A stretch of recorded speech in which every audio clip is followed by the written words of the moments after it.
So ngayon mga kabayan, nandito na po yung bill. So kailangan pa kami pumunta dun sa kuwan, sa kabilang hospital. Hindi ko lang alam kung ano.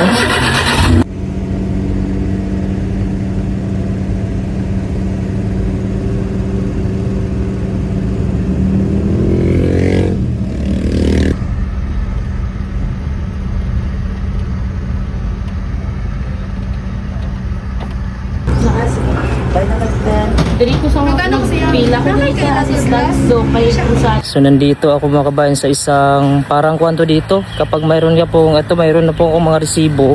Kasi nakaltasan ako sa PhilHealth, medyo malaki pa rin. Tapos dinala nila ako dito. Sabi kasi nila na ipupunta ko daw dito yung papel ko. So hindi ko alam kung ano yan dito. Pero parang sa tingin ko ay kwan siya, yung kakaltasan ka pa dito kasi medyo malaki-laki pa yung bill ko. So sayang na lang mga kabayan, no? So nandito tayo, nag-aantay ako kasi may number tayo dito. At may mga requirements ID at saka may pinirmahan ako dito. Ang sabi dito na humihingi ako ng tulong ito sa medical, financial.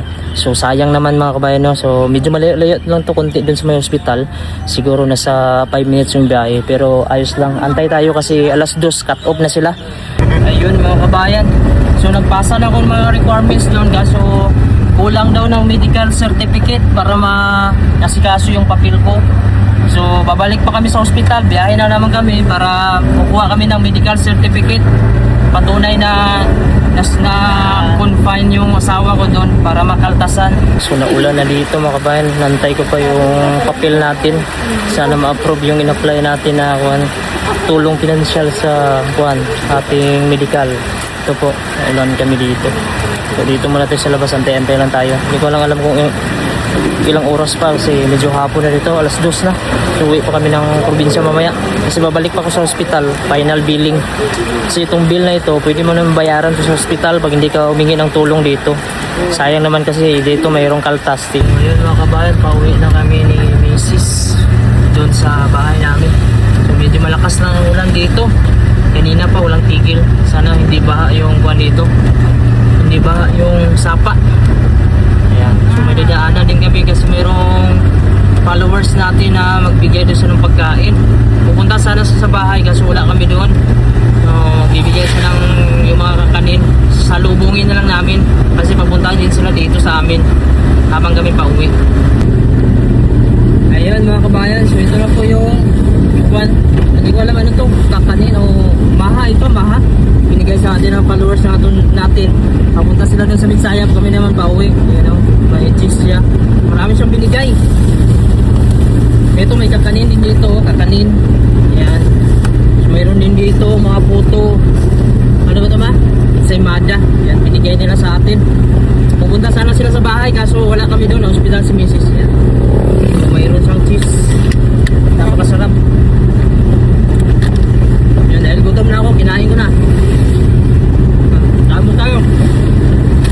Nakagutong pagbiyahe. Maha ito to. Maha ano?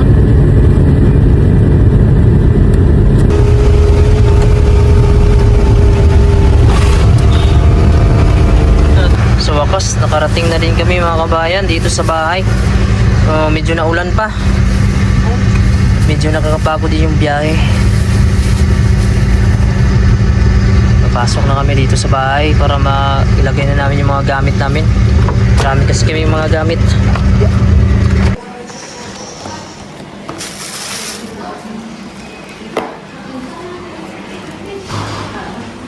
So magandang gabi mga kabayan. So nandito na kami sa bahay sa awa ng Diyos at okay na yung misis ko.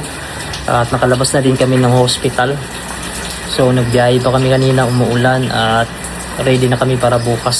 So at para bukas hindi pa kami nakapag-prepare ng mga gamit namin, yung mga damit namin. So dito pa yung malita, wala pa itong mga laman mga kabayan. So prepare pa namin yung mga gamit namin. Wala naman kami sobrang daming dalhin kasi ayan nga ang nangyari dahil sa hospital.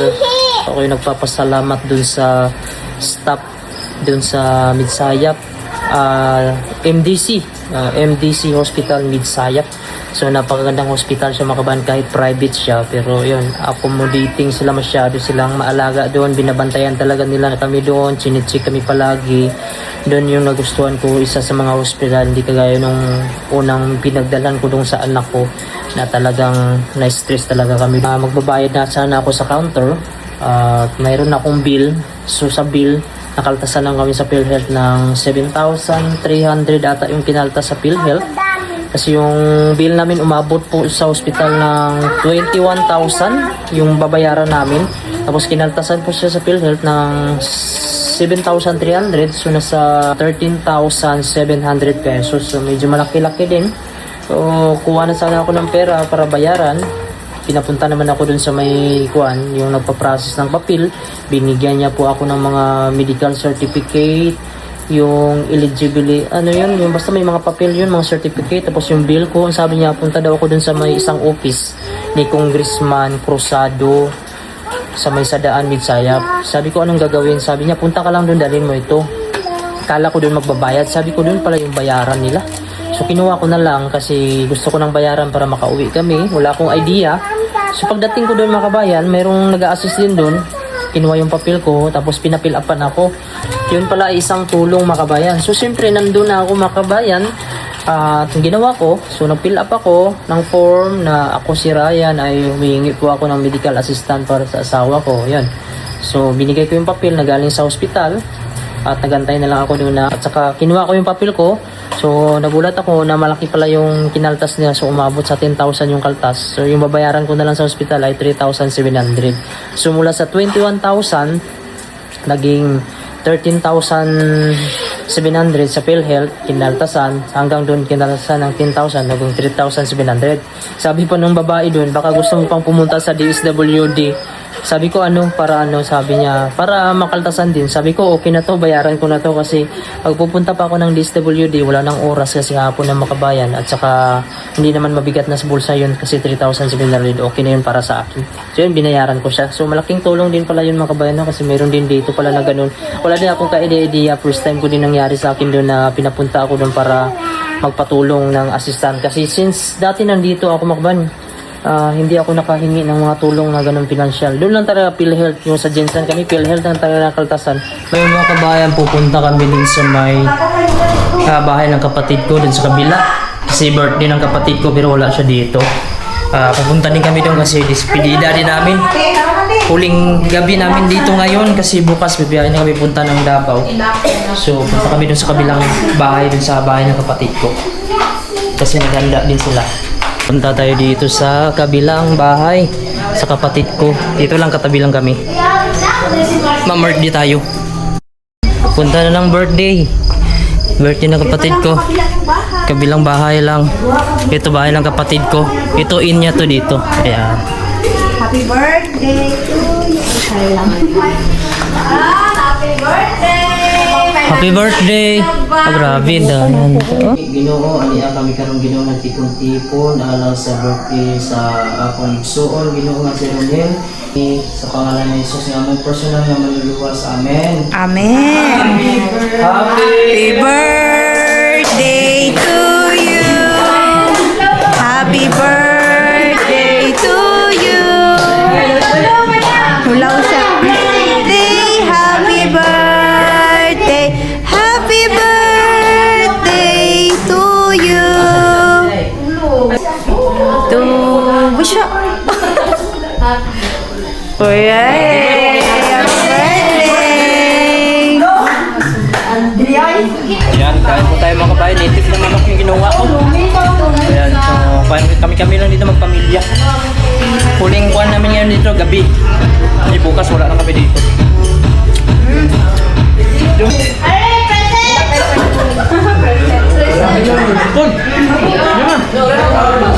Paano mo? Para makita niya mo. Tingnan natin yung drawing niya. Loading pa? Mana din? Ha? Ang dapo eh. Pang mayaman man ito nakuhaan. Plano. Tingnan natin ano ang bawas.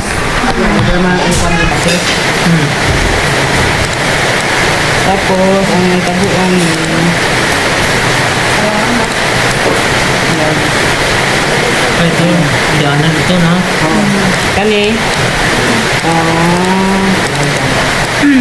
Tama na siya, gusto? Tama na yung pisto. Oh, kasuro. Uy, nakrasya, gina. Oo, ayaw ko ni kabalin-balin mo. Kung di na akong gibalin, di swap-swap na ko ng mga pisto. Oo, angkod nga, ang di pagkasya ko gini ka na. Tapos kani, mayroon sa induction stab sink, tapos may hanging cabinet, at dali. Labi na ko na dali. Wala na itong babaan. Ha? Ikaw, di ko magagiw. Ano ba? Wala na baba ba? Wala na. Asa yung aircon? Aircon, diri na ito ibutang. Ay, amo gani pangutanan ako, asa diri na ito ibutang. Diri? Pangit pag sa uluhan, mahulugan. Oh, No? ano nga window type, split type? Window lang. Window type lang. Sige. Lindo ka to. Window lang, ano, para maulbot-ulbot. Ang split type eh, pang dako mo na. Ayaw bakbakan pa nga na lang. Di pipira na na eh. Nagkuran gani na mo daan, kay para Hindi nga magbakbak. Yung dapit, diri lang dapit. Split Kubangan. type na lang. Nakapwesto ta butang drao. Split type na lang din. Split type ka dako sa split type. Dako pa dako. Gamay. Naamay, gamay. Hindi. Window type. Tapos ano ni, butangan na to ni Virginia Power. Like ano tawag ka na? Solar? Dili man sila nga solar at kuha lang siya at least kung may brownout may Tangan gamit ka ba ng CCTV sa taas? butangan yung CCTV. CCTV no? Ano ko iba sibulitan ko. Pero kani siya, ang CR ani, lalo siya yung water heater. Okay lang. O tanggal lang tong water heater. Tangi ay. Kani, tangan tayo siyempre lamig dan kayo diri.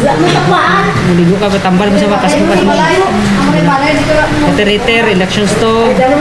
Tapos kani sofa, apil lang diri. Tapos kani lamisa. Kani ano kada ko nga TV. Yeah. Kani wala pa na kunin na ano eh. So ito na pala yung huling stay muna namin sa Pilipinas ngayong araw na ito kasi mamaya mga kabayan pupunta kami sa Davao, papunta na din kami sa Greenland pag susunod na araw. So iiwan namin itong probinsya namin ngayong araw. So ito may project tayo dito na naiwan. Tingnan natin mga kabayan kung ilang taon bago ito matapos. Tingnan natin mga kabayan, no? Sana pagbalik natin tapos na ito. So ito yung project natin na iwan ngayon mga kabayan, no? Hindi pa siya tapos, so bala ko siyang tapusin pag nandun ako, makabalik ako sa Greenland at unti-unting matatapos ito. So ito yung itsura ngayon. So wala pa siyang dingding, gilid, wala pa din siyang mga tiles, mga gamit sa loob. Ito pa lang, bubong pa lang, at saka itong mga pundasyon niya. So magkano kaya mabudget nito mga kabayan, no? Kasi kailangan pa ito ng pera talaga. Dahil ayan, ganito pa yung itsura dito. Pag matapos na ito sa itaas mga kabayan, siguro ito na yung huling pagpagawa ko ng bahay dito. Kasi ito na yung pinaka main bedroom namin ng mag-asawa ko. Ang asawa ko, yan po. Yan po yung itsura. Ayan si Amaya. Naglalaro si Amaya kasi mamaya wala na siya dito. Nandun na siya mamaya sa may Davao. Ayan. Pero sasama itong pinsan niya. Ayan. Where are you going? We're going back na? Pero, why? No. We're going back Greenland na. Babay na ta. Tingnan ko pala yung avocado na pinahinog ko. Hindi ko na napansin ito kasi nasa hospital kami nakaraang mga araw. Hinog na lahat mga kabayan. Sino pa yung kakain ito? Ipamigay na lang siguro natin ito. Ayan, napakarami pa naman ito. Ayan po siya, oh. Ito yung binigay ng pinsan ko. Ayan, hinog na lahat. Sayang. Ito po yung avocado. Ilang piraso kaya ito? 1. Siguro bigyan na lang natin ito. 2, 3, 4, 5, 6, 7, 8, 9, o 10. 10 piraso ito lahat mga kabayan.